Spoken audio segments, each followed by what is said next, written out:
Good morning students. మరి మనం నిన్నటి క్లాస్లో కేంద్రకం అంటే ఏంటి, కేంద్రకంలో ఏముంటాయి, న్యూట్రాన్లు, ప్రోటాన్లు, ఓకేనా. అదేవిధంగా కేంద్రక బలాలు అంటే ఏంటి, అదేవిధంగా మనం చూసుకున్నట్టయితే న్యూట్రాన్ల అంటే న్యూట్రాన్ ఆవిష్కరణ, అదేవిధంగా న్యూట్రాన్ యొక్క ధర్మాలు చూసినాం, ఓకేనా. సో ఈరోజు ఈ కేంద్రకం సంబంధించిన కేంద్రక విచ్చిత్తి, అదేవిధంగా కేంద్రక సంలీనం అంటే ఏంటిదో మనం చూద్దాం.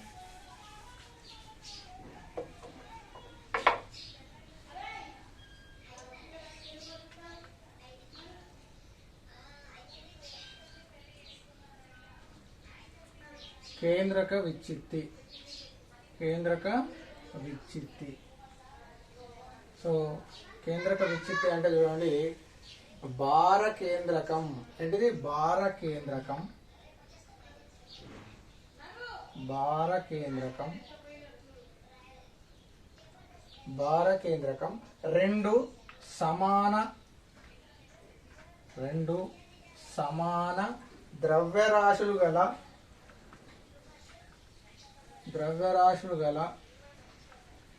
భార కేంద్రకం రెండు సమాన ద్రవ్యరాశుల గల మూలకాలుగా విడిపోవడాన్ని ఏమంటున్నామంటే కేంద్రక విచ్చిత్తి అంటున్నాము, కేంద్రక విచ్చిత్తి అని అంటున్నాము. చూడండి, భార కేంద్రకం, కేంద్రక విచ్చిత్తి అంటే భార కేంద్రకం రెండు సమాన ద్రవ్యరాశులు గల రెండు మూలకాలుగా ఏంటిది రెండు మూలకాలుగా విడిపోవడాన్ని ఏమంటున్నామంటే కేంద్రక విచ్చిత్తి అంటున్నాం. ఈ కేంద్రక విచ్చిత్తి అనేది ఒక శృంఖల చర్య లేదా దీన్ని ఏమంటారు అంటే గొలుసు చర్య అని కూడా అంటారు.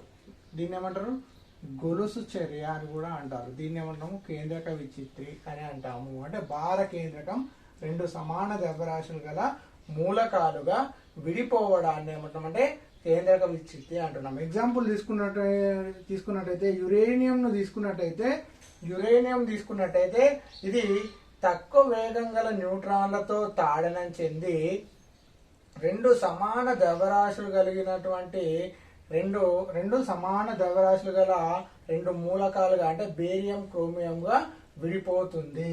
అంటే ఎగ్జాంపుల్ మనము కేంద్రక విచ్చిత్తి అంటే ఏంది, భార కేంద్రకం అంటే ఒక భార కేంద్రకం రెండు సమాన ద్రవ్యరాశులు గల మూలకాలుగా విడిపోవడాన్ని, అంటే ఒక పెద్దది రెండు చిన్న సమాన సైజులు గల సేమ్ సైజులు కలిగినటువంటి దానిగా విడిపోతుంది.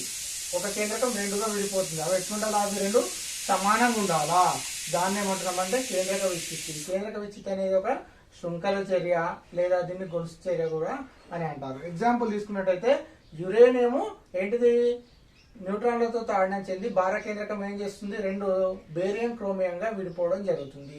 సో ఎగ్జాంపుల్ చూసినట్లయితే యురేనియం 23592 ఏం చేస్తుంది, తక్కువ వేగం గల న్యూట్రాన్లతో తాడనం చెందుతుంది.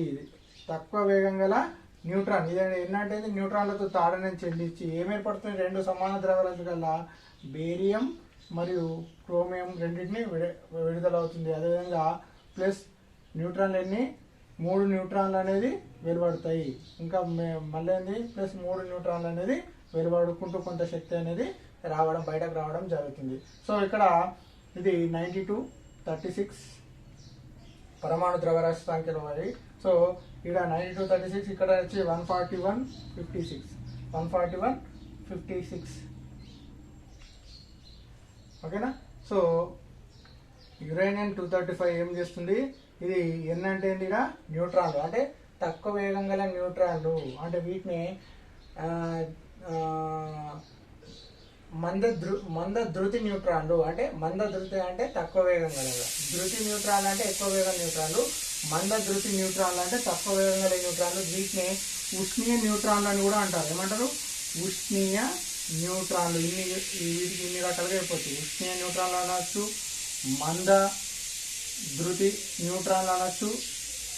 ఇక మాకు అదంతా అర్థమవుతలేదు అంటే తక్కువ వేగం గల న్యూట్రాన్లను కూడా రావచ్చు. తక్కువ వేగం గల న్యూట్రాన్లతో తాడనం చెంది ఏం చేస్తుంది, సమాన ద్రవ్యరాశులు కలగా రెండు మూలకాలుగా విడిపోతుంది. దీన్ని ఏమన్నా ఎగ్జాంపుల్ కేంద్రక విచ్చిత్తిగా ఎగ్జాంపుల్ తీసుకోవచ్చు. ఓకేనా, ఇది కేంద్రక విచ్చిత్తి. ఓకేనా, కేంద్రక విచ్చిత్తి అంటే అర్థమైంది కదా. భార కేంద్రకం, సో ఇది శృంఖల చర్య అన్నాం మనం. మరి శృంఖల చర్య అంటే ఏంటంటే, శృంఖల చర్య లేదా గొలుసు చర్య అంటే ఏంటంటే ఒక కేంద్రకం రెండు మూలకాలుగా విడిపోయింది, మళ్ళా రెండు మూలకాలు ఏమవుతున్నాయి, మళ్ళా విచ్చిత్తికి చెంది మళ్ళీ రెండు మూలకాలుగా ఏర్పడుతుంది. అంటే ఇప్పుడు చూడండి, ఒక పెద్ద పదార్థం తీసుకున్నాం అనుకో, ఒక పెద్ద పదార్థం తీసుకున్నట్టయితే ఇది ఏమవుతుంది, రెండు పదార్థాలుగా విడిపోతుంది కదా.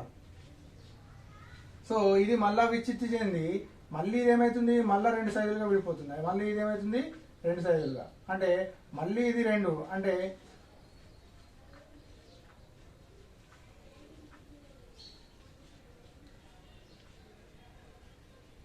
మరి ఇలా విచ్చిత్తి ఎప్పటి వరకు జరుగుతుంది ఈ శృంఖల చర్య, మనం కేంద్రకంలో తీసుకున్న పదార్థం అయిపోయేంత వరకు ఈ శృంఖల చర్య అనేది జరగడం జరుగుతుంది. సో దీన్ని ఏమంటున్నాం, శృంఖల చర్య లేదా గొలుసు చర్య. మనం యురేనియం తీసుకున్నట్టయితే ఇది ఏం చేస్తుంది, ఫస్ట్ ఒక న్యూట్రాన్లతో తాండం చెందుతుంది, తాండం చెందింది, మళ్ళీ ఇక్కడ రెండు కేంద్రకాలు విడిపోతుంది, మళ్ళీ ఇక్కడ న్యూట్రాన్లు బయటకు వెళ్ళబడతాయి. ఎన్ని చూడండి, సగటున కేంద్రక విచ్చిత్తిలో 2 లేదా 3 న్యూట్రాన్లు విడుదలవుతాయి. ఈ న్యూట్రాన్లు విడుదలై మళ్ళీ అక్కడ పదార్థంతో తాండం చెంది మళ్ళీ విచ్చిత్తికి స్టార్ట్ అవుతుంది, కేంద్రక విచ్చిత్తి అనేది స్టార్ట్ అవుతుంది. సో ఈ విధంగా ఇది కేంద్రక విచ్చిత్తి అనేది ఒక శృంఖల చర్య. మరి ఇది ఎప్పటి వరకు అవుతుందంటే ఈ పదార్థం అయిపోయేంత వరకు ఈ కేంద్రక విచ్చిత్తి అనేది జరగడం జరుగుతుంది. దీన్ని శృంఖల చర్య లేదా గొలుసు చర్య అని కూడా అంటారు. ఓకేనా, శృంఖల చర్య లేదా గొలుసు చర్య, ఇది కేంద్రక విచ్చిత్తి అంటే ఏమిటి, దానికి ఒక ఎగ్జాంపుల్ తీసుకున్నట్టయితే మనం ఈ విధంగా తీసుకుంటాం. క్యూ అంటే ఇక్కడ ఇలా విడుదలయ్యే శక్తి కదా, ఇలా విడుదల అయ్యే శక్తి. ఇది అదనంగా 3 న్యూట్రాన్లు విడుతుంది, 2 సమాన ద్రవ లక్షణాలు బేరియం క్రోమియంగా విడిపోతుంది. ఇది భార కేంద్రకం యురేనియం-235 అనేది తక్కువ న్యూట్రాన్లు లేదా ఉష్ణ న్యూట్రాన్లతో లేదా మంద ధృతి న్యూట్రాన్లతో తాండం చెంది ఏమిది రెండు మూలకాలుగా సమాన ద్రవ్యరాశి గల మూలకాలుగా విడిపోతుంది. అంటే ఏం లేదమ్మా, ఒక భార కేంద్రకము ఏం చేస్తుంది, ఇది న్యూట్రాన్లతో తాండం చెంది మళ్ళీ ఏం చేస్తుంది, రెండు ద్రవ్యరాశులుగా సమాన ద్రవ్యరాశి, 2 న్యూట్రాన్లు చూడండి, ఇది ఎట్లా ఉండాలి, సమానంగా ఉండాలి, ఈక్వల్గా ఉండాలి, సమానమైన న్యూట్రాన్లుగా అంటే మూలకాలుగా విడిపోవడాన్ని ఏమంటాం కేంద్రక విచ్చిత్తి. ఇది అనేది ఏంటి, ఒక శృంఖల చర్య. ఇది కేంద్రక విచ్చిత్తి అంటే మనం ఈ విధంగా చూడవచ్చు. ఓకేనా, నెక్స్ట్ కేంద్రక సంలీనం ఉంటుంది. ఏంటిది కేంద్రక సంలీనం అంటే చూడండి,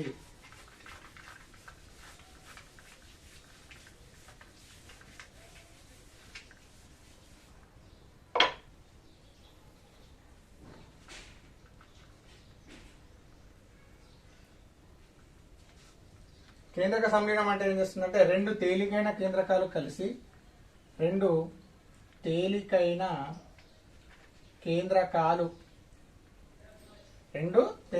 కేంద్రకాలు ఒక భార కేంద్రకంగా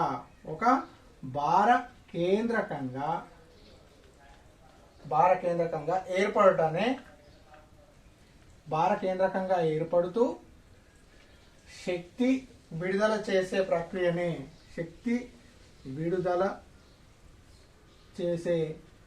ప్రక్రియనే ఏమంటున్నాము, కేంద్రక సంలీనం అంటున్నాము. ఈ కేంద్రక సంలీనంకు ఏం కావాలంటే అత్యధిక ఉష్ణోగ్రతల వద్దనే ఇది కేంద్రక సంలీనం జరుగుతుంది. అంటే మాక్సిమం 10⁶ లేదా 10⁷ కెల్విన్ల ఉష్ణోగ్రత వద్ద మాత్రమే కేంద్రక సంలీనం అనే చర్య అనేది జరగడం జరుగుతుంది. అత్యధిక ఉష్ణోగ్రతల వద్ద మరియు అత్యధిక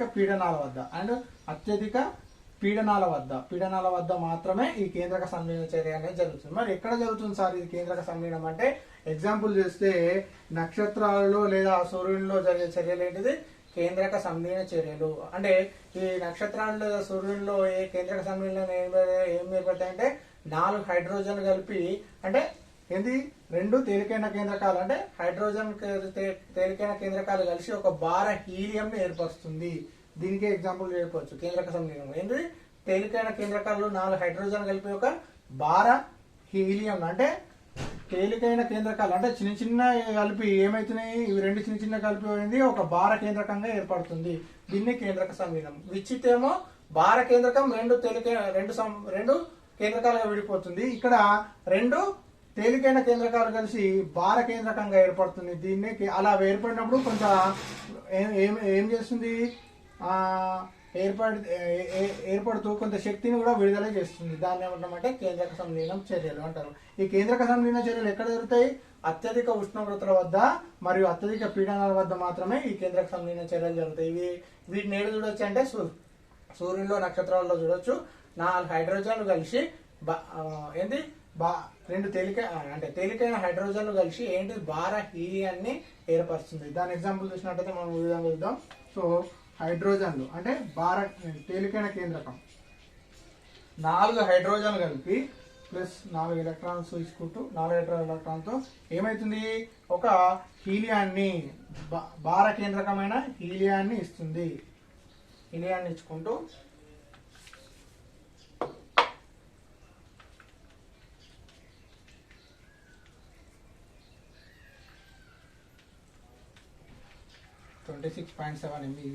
మిలియన్ ఎలక్ట్రాన్ల వల్ల శక్తిని అనేది బయటకు రావడం జరుగుతుంది. అంటే తేలికైన కేంద్రకాలు కలిసి ఒక భార కేంద్రకంగా, హైడ్రోజన్ అనేది తక్కువ కేంద్రకము, హీలియం అనేది భార కేంద్రకం. వీడు చుట్టూ 2 ఎలక్ట్రాన్లు, ఇది యాంటీ న్యూట్రినో అని చెప్పినాం కదా, 2 యాంటీ న్యూట్రాన్లు మరియు గామా కిరణాలు 26.7 MeV శక్తిని అనేది విడుదల చేస్తుంది. దీన్ని కేంద్రక సంలీన చర్యలు. కేంద్రక సంలీన చర్యలు ఎలా చూడవచ్చు?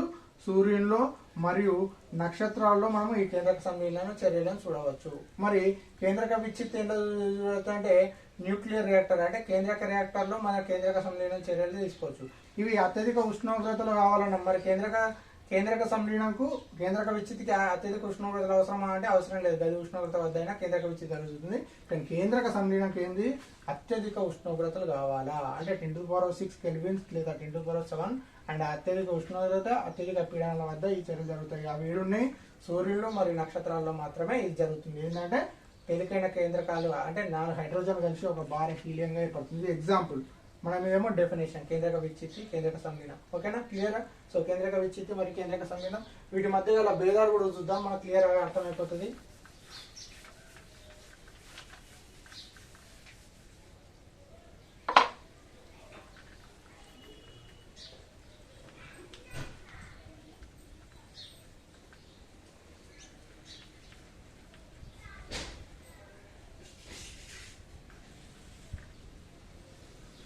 చూడండి, కేంద్రక విచ్ఛిత్తి, కేంద్రక సంలీనంలో చూడండి, ఇందులో భార కేంద్రకము ఏంటిది, భార కేంద్రకము ఎట్లా పోతుంది, 2 భార కేంద్రకం విడిపోవడం జరుగుతుంది. భార కేంద్రకం ఏం చేస్తుంది, 2 తేలికైన మూలకాలుగా ఏం చేస్తుంది, విడిపోవడం జరుగుతుంది.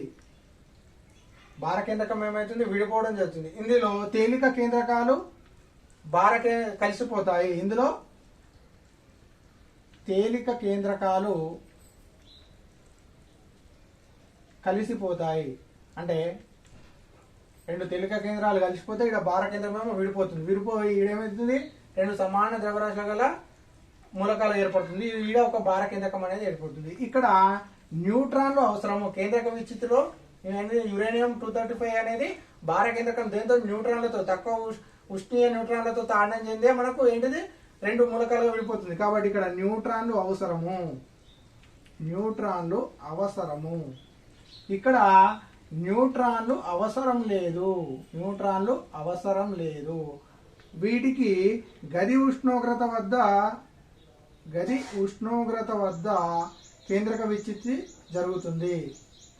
ఈడ గది ఉష్ణోగ్రత కదా, ఈడ అత్యధిక ఉష్ణోగ్రతలు అవసరము. అత్యధిక ఉష్ణోగ్రతలు అంటే ఎంత, అత్యధిక ఉష్ణోగ్రత అంటే 10⁶ లేదా 10�7 మరియు అత్యధిక పీడనాల వద్ద మాత్రమే ఈ కేంద్రక సంలీనం అనేది జరుగుతుంది.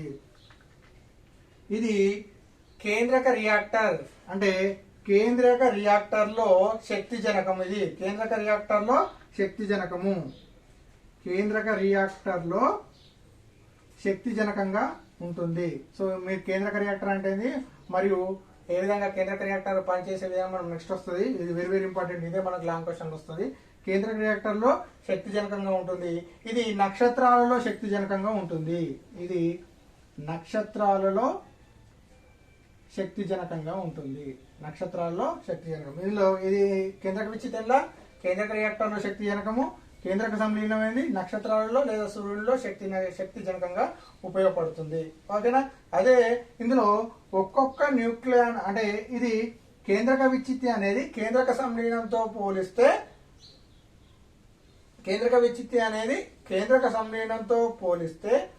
తక్కువగా కేంద్రక సంలీనంతో పోలిస్తే దీనిలో విడుదలయ్యే శక్తి తక్కువ.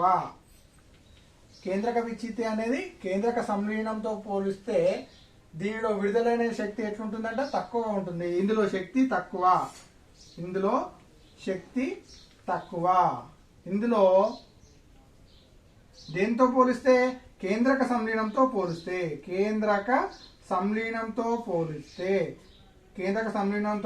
ఇందులో శక్తి తక్కువ. ఇందులో కేంద్రక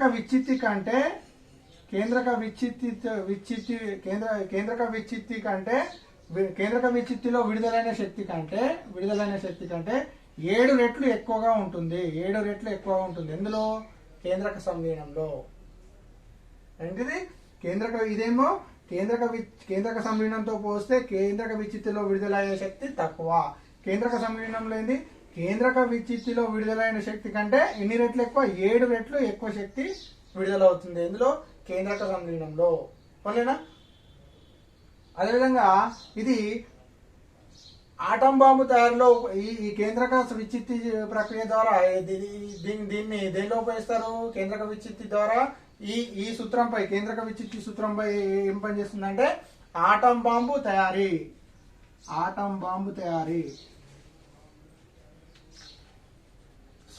ఇది ఏ సూత్రం పైన పనిచేస్తుందంటే ఈ సూత్రంపై హైడ్రోజన్ బాంబు తయారీలో ఇది ఉపయోగపడుతుంది. Very very important. ఇది కేంద్రక విచ్చిత్తి అనేది దేనిలో ఆటం బాంబు తయారీలో కేంద్రక విచ్చిత్తి సూత్రం ఉపయోగపడుతుంది. కేంద్రక సంలీన సూత్రం హైడ్రోజన్ బాంబు అనే తయారీలో ఉపయోగపడుతుంది. సో ఆటం బాంబు కంటే పవర్ఫుల్ హైడ్రోజన్ బాంబు. ఎందుకంటే ఇందులో విడుదలైన శక్తి కంటే ఇందులో 7 రెట్లు కేంద్రక సంలీనంలో 7 రెట్లు అంటే ఒక ఆటం బాంబు పేలితే దానికంటే 7 ఆటం బాంబులో పేలినంత శక్తి హైడ్రోజన్ బాంబులో విస్ఫోటనం జరిగినప్పుడు విడుదలయ్యేంత శక్తి అనేది విడుదల అవుతుంది. సో ఈ విధంగా కేంద్రక విచ్చిత్తి మరియు కేంద్రక సంలీనం చూసినట్టయితే ఈ విధంగా మనము వాటి మధ్య గల తేడాలు చూడొచ్చు. ఓకేనా. సో ఇందులో ఒక్కొక్క న్యూక్లియాన్ కు విడుదలయ్యే శక్తి ఒకటి మర్చిపోయాం. ఒక్కో న్యూక్లియాన్ కు విడుదలయ్యే శక్తి ఎంత అంటే 0.9 MeV. ఒక న్యూక్లియాన్ కు విడుదలయ్యే శక్తి ఎంత? 0.9 MeV. కానీ ఇందులో ఒక న్యూక్లియాన్ కు విడుదలయ్యే శక్తి ఎంత అంటే 24.7 MeV. 24.7 MeV నుంచి 26.7 లేదా 26.7 MeV వరకు శక్తి విడుదలవుతుంది. ఎంత? 26.7 అంటే మిలియన్ ఎలక్ట్రాన్ల వోల్ట్. అంటే చూడండి ఇందులో 0.9 విడుదలైతే ఇందులో ఒక న్యూక్లియాన్ కు 24.7 MeV శక్తి విడుదలవుతుంది. అందుకే దీనికంటే ఇది చాలా శక్తిని అనేది విడుదల చేయడం జరుగుతుంది కేంద్రక సంలీనంలో. సో ఈ విధంగా కేంద్రక విచ్చిత్తి మరియు కేంద్రక సంలీనంలో తేడా చూసినట్టయితే ఇది భార కేంద్రకం 2 మూలకాలుగా విడిపోతుంది. అంటే ఇందులో భార కేంద్రకం విడిపోతుంది. ఇందులో తేలిక కేంద్రకాలు కలిసిపోతాయి. ఇందులో న్యూట్రాన్ల అవసరం లేదు. ఇది గది ఉష్ణోగ్రత జరుగుతుంది. ఇది అత్యధిక ఉష్ణోగ్రత జరుగుతుంది. కేంద్రక సంలీనంతో పోలిస్తే కేంద్రక విచ్చిత్తిలో విడుదలైన శక్తి తక్కువ. ఇది కేంద్రక విచ్చిత్తిలో విడుదలయ్యే శక్తి కంటే 7 రెట్లు కేంద్రక సంలీనంలో శక్తి అనేది విడుదలవుతుంది. అదేవిధంగా ఇది ఆటం బాంబు తయారీలో కేంద్రక విచ్చిత్తి సూత్రం అనేది ఉపయోగపడుతుంది. హైడ్రోజన్ బాంబు తయారీలో విడుదలవుతుంది. కేంద్రక విచ్చిత్తిలో ఒక్క న్యూక్లియాన్ లో విడుదలయ్యే శక్తి 0.9 MeV. ఇందులో కేంద్రక సంలీనంలో ఒక్కొక్క న్యూక్లియాన్ కు విడుదలయ్యే శక్తి 24.7 MeV అనేది విడుదలవుతుంది. Very very important. కేంద్రక విచ్చిత్తి మరియు కేంద్రక సంలీనం మధ్య గల తేడాలు. అదేవిధంగా కేంద్రక విచ్చిత్తి అంటే మనం కేంద్రక సంలీనం అంటే ఇంతకుముందు తెలుసుకున్నాం. ఓకేనా. సో ఈ రెండిట్లో ఏది పవర్ఫుల్ అంటే కేంద్రక సంలీన చర్యలు చాలా బలమైనవి. ఎందుకంటే దీనికంటే ఎక్కువ శక్తి అనేది విడుదలవుతుంది. దీన్ని ఏడ చూడొచ్చు అంటే కేంద్రక విచ్చిత్తిని మనము కేంద్రక రియాక్టర్లో చూడొచ్చు. ఆడో శక్తి జనకంగా కేంద్రక విచ్చిత్తి ఉంటుంది. కేంద్రక సంలీనం అనేది ఎక్కడ నక్షత్రాలలో శక్తి జనకంగా కేంద్రక సంలీనాన్ని చూడవచ్చు. ఈ విధంగా కేంద్రక విచ్చిత్తి మరియు కేంద్రక సంలీనం చూడొచ్చు. ఓకేనా. సో మనకి ఒకటి చెప్పుకున్నాం కదా కేంద్రక రియాక్టర్. ఇదే మనకు వెరీ వెరీ ఇంపార్టెంట్. మనకు లాంగ్ క్వశ్చన్ చాలా చాలా వెరీ వెరీ ఇంపార్టెంట్. కంపల్సరీ మీ ఎగ్జామ్ లో ఈ క్వశ్చన్ ఉంటుంది ఈసారి. ఇది లేకుండా క్వశ్చన్ పేపర్ ఉండదు. మీరు కావాలంటే నోట్ చేసి పెట్టుకోండి. కేంద్రక రియాక్టర్ పనిచేసే సూత్రం తెలిపి కేంద్రక రియాక్టర్ అనగానే అది పనిచేసే సూత్రాన్ని తెలిపి కేంద్రక రియాక్టర్ దేనిపైన పనిచేస్తుంది, అదేవిధంగా అది పనిచేసే విధానాన్ని తెలపండి అని అడగడం జరుగుతుంది. 8 మార్క్స్ వెరీ వెరీ ఇంపార్టెంట్. ఇప్పుడు మనం చూద్దాం. ఓకేనా.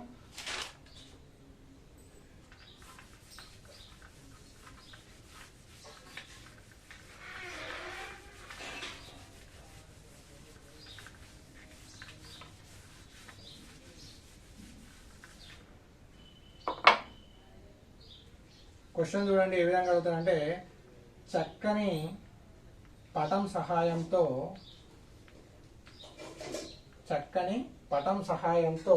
కేంద్రక రియాక్టర్ సూత్రం,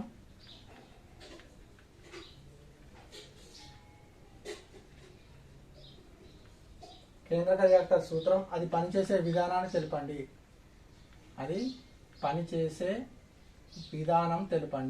వెరీ వెరీ ఇంపార్టెంట్.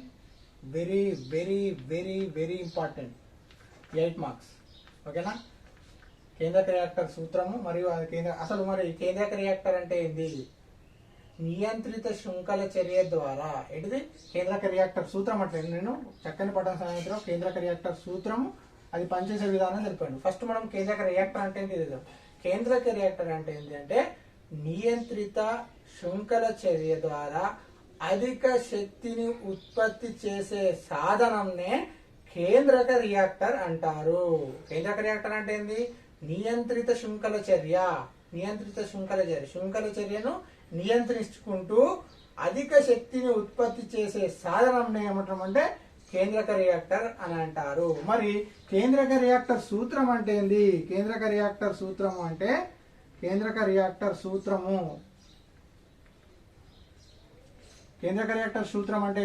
నియంత్రిత శృంఖల చర్య మీద ఏంది ఈ కేంద్రక రియాక్టర్ అనేది పనిచేస్తుంది. ఇదే సూత్రము. కేంద్రక రియాక్టర్ సూత్రం ఏంది? నియంత్రిత శృంఖల చర్య మీదనే పనిచేస్తుంది. ఇంకో రకంగా చెప్పాలంటే కేంద్రక రియాక్టర్ సూత్రము యురేనియం 235 ను యురేనియం 233తో సమృద్ధం చేసి నియంత్రిత శృంఖల సూత్రం మీద ఆధారపడి పనిచేసే దాన్నే కేంద్రక రియాక్టర్ సూత్రము అని అంటారు. లేదా నియంత్రిత శృంఖల చర్యను ద్వారా పనిచేసే దాన్నే ఏమంటారు? కేంద్రక రియాక్టర్ సూత్రము అంటారు. అంటే ఈ కేంద్రక రియాక్టర్ అనేది నియంత్రిత శృంఖల చర్య ద్వారా ఈ కేంద్రక రియాక్టర్ అనేది పనిచేయడం జరుగుతుంది. ఆ సూత్రం పైన ఈ కేంద్రక రియాక్టర్ అనేది పనిచేయడం జరుగుతుంది. దాన్నే కేంద్రక రియాక్టర్ సూత్రము అంటారు. మరి కేంద్రక రియాక్టర్ అంటే మనం తెలుసుకున్నాం కదా ఏంది? ఇది నియంత్రిత శృంఖల ద్వారా అధిక శక్తిని విడుదల చేసే పరికరాన్ని ఏంది కేంద్రక రియాక్టర్ అని అంటామని తెలుసుకున్నాం. సో ఈ కేంద్రక రియాక్టర్ లో మరి ఏ విధంగా ఉంటుంది దాని పటము మరియు దాని భాగాలు చూద్దాం. సో ఇందులో 2 పటాలు ఉన్నాయి. మీకు నచ్చిన పటాన్ని ఏదైనా తీసుకోండి. సో నేను పటం లాస్ట్కి వేస్తా. దానికంటే ముందు అందులో ఉన్నటువంటి భాగాలు, అది పనిచేసే విధానం గురించి తెలుసుకుందాం. ఓకేనా. సో కేంద్రక రియాక్టర్లోని భాగాలు ఎన్ని అంటే 5 భాగాలు ఉంటాయి. 5 భాగాలు ఉంటాయి. ఓకేనా. 1 ఇంధనం, 2 మితకారి, 3 నియంత్రణ కడ్డీలు,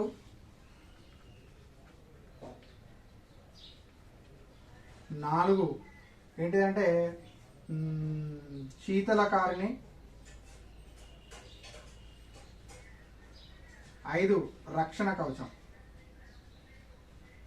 ఇది ఒక పటంకి వీటి రాయొచ్చు. ఇంకో పటం కూడా ఉంటుంది. ఇంకొక పటంకి ఏమో రాస్తారంటే కోర్ అంటారు. ఏంటిది? కోర్ అంటారు. అదేవిధంగా 1 కోర్, 2 పరావర్తకం, నెక్స్ట్ నియంత్రణ కడ్డీలు,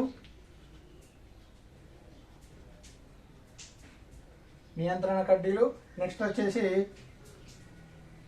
నియంత్రణ కడ్డీలు, రక్షణ కవచం, శీతలకారిణి,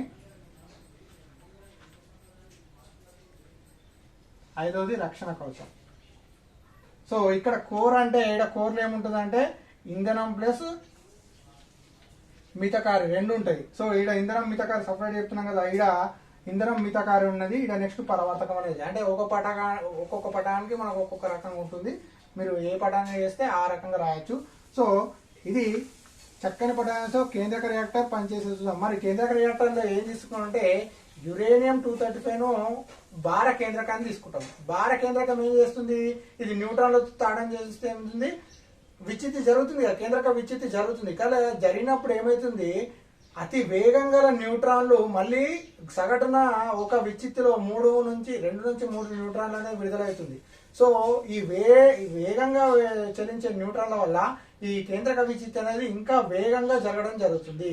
సో ఈ వేగాన్ని నియంత్రించడానికే మనం ఈ నియంత్రిత శృంఖల చర్య అంటున్నాము. సో కేంద్రక విచ్చిత్తి అనేది ఆల్రెడీ చెప్పుకున్నది శృంఖల చర్య, కానీ అదేంది వేగంగా జరుగుతుంది. ఎందుకు, అందులో అధిక వేగ ద్యుతి న్యూట్రాన్లు ఉంటాయి. విచ్చిత్తిలో ఏంది సగటున 2 నుంచి 3 మనం ఆల్రెడీ చూసుకున్నాం. యురేనియం 235 నుంచి విడుదలైతే న్యూట్రాన్లు 3 న్యూట్రాన్లు విడుదలనే లేదా, అంటే అధిక వేగంగా న్యూట్రాన్లు ఉండడం వల్ల ఈ చర్య అనేది శృంఖల చర్య వేగంగా జరుగుతుంది. ఆ వేగంగా జరిగే చర్యను నియంత్రించుటనే కేంద్రక రియాక్టర్ అంటారు. కేంద్రక రియాక్టర్ పనిచేసే సూత్రం అనేది అంటే ఆ శృంఖల చర్యను వేగంగా జరిగే శృంఖల చర్యను నియంత్రించడం ద్వారానే నియంత్రించే శృంఖల చర్య ద్వారా ఈ కేంద్రక రియాక్టర్ అనేది పనిచేస్తుంది. అంటే భార కేంద్రకం యురేనియం 235 నుంచి ఆ కేంద్రక విచ్చిత్తి జరిగినప్పుడు ఆ జరిగే శృంఖల చర్యను ఏం చేస్తున్నాము, నియంత్రించడం వల్ల ద్వారానే ఈ చర్య జరుగుతుంది. దాన్నే కేంద్రక రియాక్టర్ సూత్రము అంటారు. ఓకేనా. సో అందులో ఉన్నటువంటి ఇటువంటి ఏంటిది భాగాలు ఇంధనము, మితకారి, నియంత్రణ కడ్డీలు, శీతలకారిణి అండ్ నెక్స్ట్ ఏంటిది శీతలకారిణి, రక్షణ కవచం. ఓకేనా. సో చూద్దాం ఇప్పుడు ఇంధనం. సో ఇంధనం అంటే మెయిన్ గా ఇందులో ఈ కేంద్రక రియాక్టర్ లో ఇంధనంగా యురేనియం 235-92ను ఇంధనంగా తీసుకుంటాము. నేను రెండింటి పదాలు చెప్తున్నా, ఈ పదం కాపడం రెండింటి చెప్తా. సో యురేనియం 235 ఏం తీసుకుంటాం, ఇంధనంగా తీసుకున్నప్పుడు ఇందులో ఏం చేస్తుంది, న్యూట్రాన్లతో తాడడం చేసి కేంద్రక విచ్చిత్తి జరుగుతుంది కదా. ఆ కేంద్రక విచ్చిత్తి జరిగినప్పుడు అతి వేగంగా ద్యుతి న్యూట్రాన్లను ఈ మితకారి పదార్థం ఏం చేస్తుంది, ఈ న్యూట్రాన్ల వేగాన్ని తగ్గించడానికి ఈ మితకారిని వాడతాము.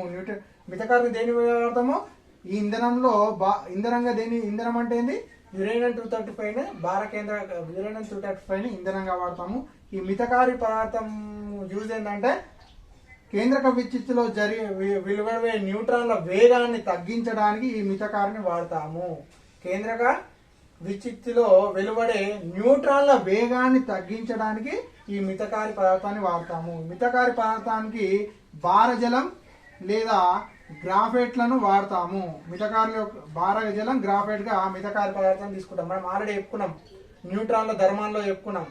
న్యూట్రాన్ల వేగాన్ని తగ్గించడానికి భారజలం గ్రాఫైట్ల ద్వారా తాడనం చెందించడం వల్ల ద్యుతిహీన న్యూట్రాన్లుగా మారుతాయి. అంటే ఈ మితకారి పదార్థం ఏం చేస్తుంది, కేంద్రక విచ్చిత్తిలో వెలువడే వేగమైన న్యూట్రాన్లను అంటే శక్తివంతమైన న్యూట్రాన్లు వేగంగా చలించే ద్యుతిహీన న్యూట్రాన్ అంటే మితకారితో తాడడం చెందంటే భారజలం గ్రాఫైట్ తో ఎప్పుడైతే ఆ న్యూట్రాన్ తాడడం జరిగితే అవి ఏమవుతున్నాయి, ద్యుతి న్యూట్రాన్లు మంద ద్యుతి న్యూట్రాన్లుగా, ఉష్ణీయ న్యూట్రాన్లుగా, ఇంతకుముందు చెప్పిన కదా, మంద ద్యుతి న్యూట్రాన్లన్నా ఉష్ణీయ న్యూట్రాన్లన్నా తక్కువ వేగం గల న్యూట్రాన్లుగా మారుతాయి. ఎప్పుడు ఈ మితకారి పదార్థం ఏం చేస్తుంది, వేగంగా చలించే న్యూట్రాన్లను దాని యొక్క వేగాన్ని తగ్గించడమే దీని పని. అంటే వేగంగా చలిస్తే ఏమవుతుంది, శృంఖల చర్య అనేది వేగంగా జరుగుతుంది. సో మితకారి పదార్థం ఆ న్యూట్రాన్లను వేగాన్ని తగ్గించడం వల్ల ఆ శృంఖల ఏమైతుంది, ఆ యొక్క న్యూట్రాన్ల సంఖ్య అనేది తగ్గడం జరుగుతుంది. అంటే న్యూట్రాన్ల వేగం అనేది తగ్గుతుంది. ఇప్పుడు నువ్వు వేగంగా గుర్తే తొందరగా రీచ్ అవుతావు, నువ్వు వేగాన్ని తగ్గిస్తే ఆటోమేటిక్గా నువ్వు మెల్లగా రీచ్ అవుతావు కదా. సో ఇక్కడ కూడా ఏం చేస్తుంది, కేంద్రక విచ్చిత్తిలో విడుదలైన అధిక వేగం గల న్యూట్రాన్లను వేగాన్ని ఈ మితకారి పదార్థంతో ఢీకొనడం వల్ల ఏమవుతుంది, ఆ న్యూట్రాన్ల వేగాన్ని తగ్గిస్తాము. ఈ తగ్గిన న్యూట్రాన్ల వేగాన్ని ఏమంటామంటే మంద ద్యుతి న్యూట్రాన్లు లేదా ఉష్ణీయ న్యూట్రాన్లు అంటారు, లేదా తక్కువ వేగం గల న్యూట్రాన్లు అనేది అంటారు. సో మితకారి పదార్థం ఏంటంటే న్యూట్రాన్ల వేగాన్ని తగ్గిస్తుంది. నెక్స్ట్ నియంత్రణ కడ్డీలు అంటే ఏంటంటే కేంద్రక రియాక్టర్ లో ఈ నియంత్రణ కడ్డీలు ఏం చేస్తున్నాయంటే న్యూట్రాన్లను శోషించుకుంటుంది. ఏం చేస్తుంది, న్యూట్రాన్ల వేగాన్ని తగ్గిస్తే ఈ నియంత్రణ కడ్డీలు ఏం చేస్తున్నాయంటే న్యూట్రాన్లను శోషించుకోవడం వల్ల ఈ కేంద్రక రియాక్టర్లో నియంత్రిత శృంఖల చర్యకు దోహదపడుతుంది. ఏంటిది? నియంత్రణ కడ్డీలు. అంటే శృంఖల చర్యను ఎక్కువ కాకుండా తక్కువ చేయడం గల కారణం అనేది నియంత్రణ కడ్డీలు. ఈ నియంత్రణ కడ్డీలు ఏం చేస్తాయంటే ఆ శృంఖల చర్య జరిపే ఏది మనకు న్యూట్రాన్ల యొక్క సంఖ్యను తగ్గించడం జరుగుతుంది. న్యూట్రాన్లను ఇది శోషించుకుంటుంది. ఎక్కువ న్యూట్రాన్లు ఉన్నప్పుడు కొన్ని న్యూట్రాన్లు శోషించడం వల్ల ఆ శృంఖల చర్య అనేది అదుపులో ఉంటుంది. సో శీతలకారిణి. సో ఈ కేంద్రక విచ్ఛితి జరిగినప్పుడు ఇందులో శక్తితో పాటు బీటా గామా కిరణాలు అనేది పెడతాయి. ఇవి మనకు ఆరోగ్యాన్ని హాని కలిగిస్తాయి కాబట్టి దాని నుంచి రక్షించుకోవడానికి ఇందులో నియంత్రిత శీతలీకరణ అంటే ఏంటంటే కేంద్రక రియాక్టర్లో ఏమైతుంది, ఎప్పుడైతే కేంద్రక విచ్ఛితి జరిగినప్పుడు అందులో ఏమైతుంది, శక్తి అనేది ఉష్ణం అనేది విడుదలవుతుంది. ఆ ఉష్ణాన్ని తగ్గించడానికి ఏం చేస్తున్నామంటే సో ఈడ నియంత్రణ కడ్డీలు అనుకున్నాం కదా, ఈ నియంత్రణ కడ్డీలకు కాడ్మియం బోరాన్ వంటి కడ్డీలను వాడతారు. ఈ నియంత్రణ కడ్డీలకు ఏ కడ్డీలను వాడతారు? Cadmium boron. మితకారి పదార్థానికి భారజలం గ్రాఫైట్ ను వాడుతున్నాము. నియంత్రణ కడ్డీలకి కాడ్మియం బోరాన్ వాడుతున్నాము. ఈడ శీతలీకరణ తీసుకుంటున్నాం కదా, సో శీతలీకరణని ఏంటి తీసుకుంటున్నామంటే ఇందులో విడుదలైన ఉష్ణాన్ని తగ్గించడానికి ఈ శీతలకారిణి అనేది వాడతాము. శీతలకారిణిగా ద్రవ సోడియంను మరియు శీతలకారిణి అధిక పీడనం వద్ద నీరును ద్రవ సోడియంను వాడతాము. శీతలకారిణి అంటే ఏంటి? ద్రవ సోడియాన్ని తీసుకుంటాము. ద్రవ సోడియము మరియు లేదా అధిక పీడనం వద్ద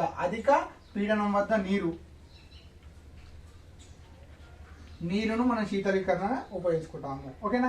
నెక్స్ట్ ఏంటిది?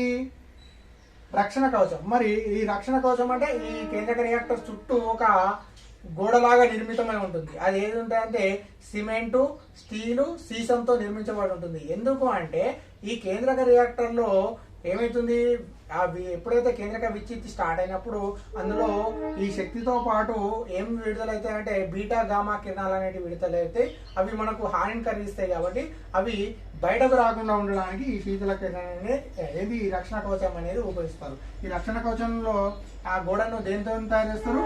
సిమెంటు ప్లస్ సీసము ప్లస్ గాజుతో తయారు చేయబడి ఉంటుంది. ఇదే రక్షణ కవచము. ఇది మనం ఒక పటాన్ని తీసుకున్నట్టయితే అందులోని భాగాలు. ఇంకో రకం పటం తీసుకున్నట్టయితే ఇది కోర్ అంటున్నాం. కోర్ అంటే ఈ కోర్లో ఏముంటుందంటే ఇంధనము ప్లస్ మితకారి పదార్థం అంటే యురేనియం 235 మరియు దాని చుట్టూ ఏముంటుంది, మితకారి అనేది ఉంటాయి. ఈ రెండింటిని కలిపితే కోర్ అనే పదార్థం ఉంటుంది. ఈ కోర్లో ఏం తీసుకుంటాము, మనము తీసుకున్నటువంటి యురేనియం 235 ఉంటుంది. దాని చుట్టూ ఏముంటుంది, మితకారి పదార్థం. ఏంటిది? మితకారి పదార్థము భారజలం లేదా గ్రాఫైట్ ను వాడతాము. సో ఇది ఏమైతుంది, ఈ ఇంధనం నుంచి వెలువడిన న్యూట్రాన్ల వేగాన్ని ఈ మితకారి అనేది తగ్గిస్తుంది. ఇది కోర్. నెక్స్ట్ ఇదేంటి? కోర్ అనేది ఇంధనము ప్లస్ మితకారి అనేది ఇందులో ఉండడం జరుగుతుంది. నెక్స్ట్ పరావర్తకము. సో ఈ కోర్ చుట్టూ పరావర్తకం అనే పదార్థం ఉంటుంది. ఇదేమవుతుందంటే ఈ పరావర్తకం ఏం చేస్తుందంటే కోర్ చుట్టూ ఈ పరావర్తకం ఉంది, ఇది శక్తి నష్టాన్ని తగ్గిస్తుంది. ఇదేమవుతుంది, శక్తి నష్టాన్ని తగ్గిస్తుంది అంటే లీకేజ్ లేకుండా చేస్తుంది. సో అంటే ఈ కోర్ ద్వారా ఏమవుతుంది, కేంద్రక విచ్ఛితి జరుగుతుంది కదా, ఆ విచ్ఛితిలో ఎక్కడ లీకేజ్ కాకుండా ఈ పరావర్తకం అనేది దాని చుట్టూ ఉంటుంది. ఏంటిది? కోర్ చుట్టూ పరావర్తకం అనేది ఉంటుంది. సో నెక్స్ట్ నియంత్రణ కడ్డీలు. సేమ్ నియంత్రణ కడ్డీలు మనం ఇక్కడ చెప్పుకున్నాం. ఇదేంటిది? గొలుసు చర్యను లేదా శృంఖల చర్యను నియంత్రిస్తాయి. దేనివల్ల? ఆ న్యూట్రాన్లను శోషించుకోవడం వల్ల నియంత్రణ కడ్డీలు శోషించుకోవడం వల్ల గొలుసు చర్య లేదా నియంత్రణ శృంఖల చర్య అనేది అదుపులోకి ఉంటుంది. సేమ్ మళ్ళీ శీతలకారిణి. సో ఇలా బాగా ఏం లేదు, అధిక పీడనం వద్ద నీరు లేదా ద్రవ సోడియంను శీతలీకరణ వాడతాము. ఇదేంటి? ఆ కేంద్రక విచ్ఛితిలో ఉన్నటువంటి ఉష్ణం అనేది తగ్గించడానికి ఇది శీతలీకరణ ఉపయోగపడుతుంది. నెక్స్ట్ ఇదేంటిది? రక్షణ కవచం. ఇది బీటా గామా కిరణాలు మనకు హాని కలిగించే కిరణాలు బయటకు వస్తాయి కాబట్టి దాని నుంచి రక్షణ అనేది సేమ్. ఇక్కడ ఏం లేదు, దీనికి ఒక పరావర్తకం ఉంటుంది. ఈ ఇంధనం మితకారి అనేది ఈ కోర్ గర్భం అంటే ఒక కోర్ అనేది ఒక రూమ్. ఆ రూమ్ లో ఏముంటుంది, ఇంధనం ఉంటుంది, మితకారి అనేది రెండు అనేది ఈ విధంగా ఉంటుంది. సో ఈ రెండు పటాలకు సంబంధించినటువంటి పదం. ఇది పటం వేసుకుంటే ఇది రాసుకుంటే ఇది. ఎందుకంటే నేను ఇచ్చిన మెటీరియల్ ఒక రకంగా ఉంటే మీరు ఇంకో దాంట్లో చూసి అరే సార్ గిది ఇచ్చిండు మరి గిది లేదా అని అనుకుని కన్ఫ్యూజ్ కావద్దు. ఈ రెండింటికి కూడా నేను చెప్తున్నాను. సో ఈ విధంగా ఉంటుంది. ఇప్పుడు మనం ఏం చేద్దామంటే ఆ కేంద్రక రియాక్టర్ పటం ఏ విధంగా ఉంటుంది, అది పనిచేసే విధానాన్ని కూడా మనం చూద్దాం. ఓకేనా?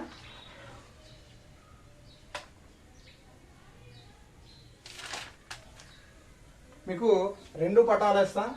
ఆ 2 పటాలలో మీకు ఏది యూజ్ అయితే అది వాడుకోండి.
సో ఇది పటం 1, పదార్థం 2. సో చూడండి, ఇది ఇంధనంగా వాడతాము. వీటిని ఇంధనాలుగా అంటారు. వీటిని ఇంధనంగా అంటే ఇందులో ఏముంటుంది, యురేనియం 235 అల్యూమినియం గొట్టాల్లో ఇంధనాన్ని తీసుకుంటాము. సో ఈ అల్యూమినియం గొట్టాల గుండా ఇంధనాన్ని తీసుకున్నట్టయితే ఇక్కడ విచ్చిత్తి స్టార్ట్ అయినప్పుడు దీని నుంచి విడుదలైన న్యూట్రాన్లను ఈ మితకారి పక్కన ఉన్నటువంటి ఈ మితకారీలు ఏం చేస్తాయి, దీని యొక్క పనిచేసే విధానం చెప్తున్నాను.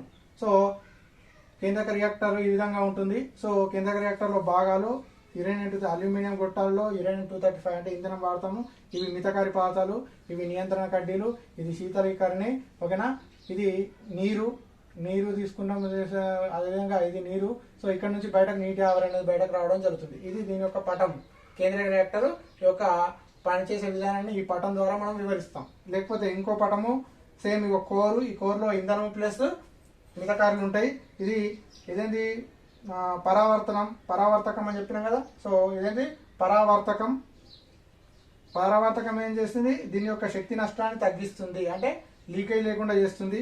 ఇవి నియంత్రణ కడ్డీలు, మనం తీసుకున్నాం కదా, వీటిని ఏమంటాము నియంత్రణ కడ్డీలు. అంటే ఇవి ఏం చేస్తున్నాయి, ఎప్పుడైతే న్యూట్రాన్ ఇవి ఏం చేసుకుంటున్నాయి, శోషించుకుంటున్నాయి. ఓకేనా, సో ఇది శీతలీకరణి. ఓకేనా, సో దీని చుట్టూ రక్షణ కవచం ఉంటుంది. దీనికి రక్షణ కవచం మనం చూపించలేము. సో ఇది టర్బైన్ లో నీటి ఆవిరి అనేది ఇక్కడ ఈ విధంగా రావడం జరుగుతుంది. సో ఇది కండెన్సర్ నుంచి నీరు ఏ విధంగా వస్తుందో ఇది చూపిస్తుంది. సో ఇది ఉష్ణ వినిమయకారి. ఇదేమంటున్నాము, ఉష్ణ వినిమయకారి అంటే ఏంటంటే ఆవిరిని ఉత్పత్తి చేస్తుంది. ఆవిరిని ఉత్పత్తి చేసేది ఉష్ణ వినిమయకారి అనేది ఉంటుంది. సో ఈ 2 పటాలు ఉంటాయి. సో 2 పటాలకు అవే భాగాలు రాయాలా. సో ఇది రాస్తే ఇందులో ఎక్స్ట్రా పరావర్తకం ఉంటుంది. కోర్లో ఇంధనం ప్లస్ ఇది మితకారి ఉంటుంది. సో దీనికి మాత్రం ఈ పటం ఇస్తే మాత్రం అన్నిటికి సపరేట్ ఉంటుంది. సో మితకారికి అల్యూమినియము, అదేవిధంగా రక్షణ కవచకం, నీరు, శీతలీకరణి. సో ఇప్పుడు చూసినట్టయితే సో యురేనియం 235ని ఈ అల్యూమినియం గుట్టాలో తీసుకున్నప్పుడు ఇక్కడ కేంద్రక విచ్చిత్తి స్టార్ట్ అవుతాయి. అప్పుడు దీని నుంచి న్యూట్రాన్లు అనేది బయటకు వస్తుంది, వేగం గల న్యూట్రాన్లు. సో ఈ మితకారి పదార్థం చేస్తుంది, ఈ న్యూట్రాన్ల వేగాన్ని తగ్గించడం వల్ల ఏమవుతుంది, ఆ యొక్క అధిక వేగ న్యూట్రాన్లను అల్పవేగ న్యూట్రాన్లు ఉష్ణ న్యూట్రాన్లుగా ఉంటున్నాయి. ఈ ఉష్ణ న్యూట్రాన్లు మళ్ళీ కేంద్రక విచ్చిత్తి స్టార్ట్ అవుతాయి. అప్పుడు ఈ నియంత్రణ కడ్డీలను పైకి కిందికి అనడానికి వీలుగా ఉంటుంది. వీటి ద్వారా ఏం చేస్తున్నాము, ఆ యొక్క న్యూట్రాన్లను శోషించుకోవడం వల్ల కేంద్రక విచ్చిత్తి యొక్క శృంఖల చర్యను ఈ నియంత్రణ కడ్డీలు నియంత్రిస్తాయి. అంటే ఎక్కువ శృంఖల చర్య జరగకుండా నియంత్రిస్తాయి. ఇలా నియంత్రించినప్పుడు ఇందులో కేంద్రక విచ్చిత్తి జరిగినప్పుడు ఏమవుతుంది, ఇందులో ఉష్ణం విడుదలవుతుంది. కాబట్టి ఈ ఉష్ణం విడుదలయ్యేదానికి దీన్ని ఏం తీసుకున్నాము, శీతలకారిని తీసుకొని ఉష్ణాన్ని తగ్గిస్తున్నాము. ఈ శీతలకారినిగా మనం ఏం చేస్తున్నాము, ద్రవ సోడియం లేదా ఏమని తీసుకున్నాము, ఈ శీతలకారినిలో ద్రవ సోడియం లేదా అధిక పీడనం వద్ద నీరుని తీసుకున్నాము. సో ఇలా చేసినప్పుడు ఈ కేంద్రక విచ్చిత్తిలో ఏమవుతున్నాయి, మనకు పెద్ద ఉష్ణం కాకుండా శక్తి కాకుండా ఇంకా బీటా గామా కిరణాలు పెడుతుంది. కాబట్టి ఈ సిమెంట్ గోడ ఇదంతేంది, ఈ సిమెంట్ మరియు సీసంతో తయారు చేసినటువంటి ఈ గోడ ఈ యొక్క బీటా గామా కిరణాలు బయటకు రాకుండా చేస్తున్నాయి. ఇలా కేంద్రక రియాక్టర్ మరి దేనికి ఉపయోగపడుతుంది అంటే విద్యుత్ శక్తికి ఉపయోగపడుతుంది. ఏ విధంగా ఉపయోగపడుతుంది అంటే ఇలా మనము ఏమవుతుంది, ఉష్ణం విడుదలవుతాయి. ఉష్ణం శీతలీకరణ ద్వారా చల్లారుతాము. సో వాటిని ఇలా తింపడం వల్ల, నీటి ద్వారా తింపడం వల్ల ఈ వేడి వల్ల నీరు వేడెత్తుంది. వేడి ఏమవుతుంది, నీటి ఆవిరిగా మారుతుంది. ఈ నీటి ఆవిరిని టర్బైన్లలో తిప్పడం ద్వారా నీటి ఆవిరిని టర్బైన్లలో తిప్పడం లేదా టర్బైన్ల సహాయంతో కేంద్రక రియాక్టర్ ద్వారా విద్యుత్ శక్తిని ఉత్పత్తి చేయవచ్చు. కేంద్ర రియాక్టర్ మెయిన్ రీజన్ ఏంది, విద్యుత్ శక్తిని ఉత్పత్తి చేస్తున్నాం. లాస్ట్ కు ఈ ఉష్ణాన్ని ఏం చేస్తున్నాము, నీరును చల్లబరిచి ద్రవ సోడియం ద్వారా లేదా నీరు ద్వారా చల్లబరిచి ఏం చేస్తున్నాము, ఏమైతుంది అప్పుడు అది నీటి ఆవిరిగా మారుతుంది. ఈ నీటి ఆవిరిని టర్బైన్ల ద్వారా తిప్పి దాన్ని ఏం చేస్తున్నాము, విద్యుత్ శక్తి తయారీగా మనము ఉపయోగపడుతుంది. సో ఈ విధంగా కేంద్రక రియాక్టర్ను ఉపయోగించండి. సేమ్ ఇదే పటం ద్వారా కోర్లో ఏం చేస్తున్నాము, ఇంధనముగా యురేనియం 235 ఉంటుంది. అదేవిధంగా మితకారి కూడా ఉంటుంది. విచ్చిత్తిలో విడుదలైన న్యూట్రాన్ల యొక్క వేగాన్ని తగ్గిస్తుంది మితకారి. సో ఈ నియంత్రణ కడ్డీలు ఏం చేస్తున్నాయి, పైకి కిందికి అనడానికి వీలు ఉంటున్నాయి. సో ఇక్కడ కూడా న్యూట్రాన్లు శోషించుకోవడం వల్ల శృంఖల చర్యను అదుపులో ఉంచుతుంది నియంత్రణ కడ్డీలు. ఈ బయట ఇదేంది పరావర్తకం అనేది ఉంటుంది. ఈ పరావర్తకం ఏం చేస్తుందంటే నష్టం పోకుండా ఈ పరవర్తకం అనేది ఉపయోగపడుతుంది. ఇలా విడుదలైన ఉష్ణాన్ని ఈ శీతలీకరణలు అనేవి తగ్గిస్తాయి. సో దీని చుట్టూ రక్షణ, ఈ శీతలీకరణను తగ్గించడం వల్ల ఈ వేడి నీరు నీటి ఆవిరిగా బయటకు వస్తుంది. దీన్ని టర్బైన్లో జరిపి దీన్ని విద్యుత్ శక్తిగా తయారు చేయడానికి ఈ కేంద్రక రియాక్టర్ అనేది ఉపయోగపడుతుంది. ఈ విధంగా 2 పటాలు ఉంటాయి. దీని ఆ భాగాలు రాసి మళ్ళీ పనిచేసే విధానం మళ్ళీ సేమ్ రాయాలి. మొత్తం ఇందులో యురేనియం 235ని అల్యూమినియం గుట్టలలో తీసుకుంటాము. దీనిలో న్యూట్రాన్ల వేగం తగ్గించడానికి మితకారైన పదార్థం ఉంటుంది. సో మళ్ళీ కేంద్రక ఉష్ణీయ న్యూట్రాన్లతో లేదా తక్కువ న్యూట్రాన్లతో మళ్ళీ కేంద్రక విద్యుత్ స్టార్ట్ అయినప్పుడు అప్పుడు ఆ న్యూట్రాన్లను ఏంటిది ఈ నియంత్రణ కడ్డీలు శోషించుకొని శృంఖల చర్యను నియంత్రిస్తాయి. సో ఇలా వెళ్ళినప్పుడు ఇందులో అధికంగా ఏమవుతుంది, ఉష్ణం అనేది విడుదలవుతుంది. ఆ ఉష్ణాన్ని తగ్గించడానికి ఇందులో శీతలీకరణను ఉపయోగిస్తాము. ఈ శీతలీకరణకి భారజల ఏది నీరును లేదా ద్రవ సోడియంను వాడతాము అని చెప్పాలా. సో అలా కాకుండా అదేవిధంగా ఇందులో బీటా గామా కిరణాలు కూడా విడుదలవుతాయి. అవి మనకు హానికరిస్తాయి కాబట్టి దీని చుట్టూ ఒక రక్షణ కవచం ఉంటుంది.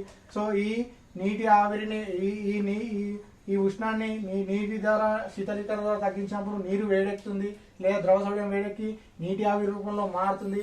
ఈ నీటి ఆవిరిని టర్బైన్లో తిప్పడం ద్వారా మనం విద్యుత్ శక్తి తయారీగా ఈ కేంద్రక రియాక్టర్ని ఉపయోగిస్తాము. ఇది పనిచేసే విధానం. ఈ పటానికి అయితే ఇది రాయాలి, ఈ పటానికి అయితే ఇది రాయాలి. సో వీటి భాగాలు కూడా నేను రాసిన. ఇది 1వ పటం 2వ పటం. సో ఇది 1వ పటం యొక్క భాగాలు ఇవి, 2వ పటం యొక్క భాగాలు ఇవి. మీరు ఏది రాసినా మీకు 8 మార్కులు పడతాయి. టెన్షన్ ఏం పడవద్దు. మీకు ఏది ఈజీగా అనిపిస్తే అది రాసుకోండి. నేను ఈ ఒక్క నోట్స్ ఇస్తా, మీకు మళ్ళీ ఇంకా వేరే మెటీరియల్ చూసి సార్ ఇట్లా అయిపోయిందని మీరు కన్ఫ్యూజ్ కావద్దు. ఓకేనా? ఇది కేంద్రక రియాక్టరు, అది కేంద్రక రియాక్టర్ సూత్రము, కేంద్రక రియాక్టర్ పనిచేసే విధానం. ఓకేనా? మళ్ళీ రేపటి క్లాస్లో ఇంకొక వేరే లాంగ్ క్వశ్చన్తో మనం రేపటి క్లాస్లో కలుసుకుంటాం.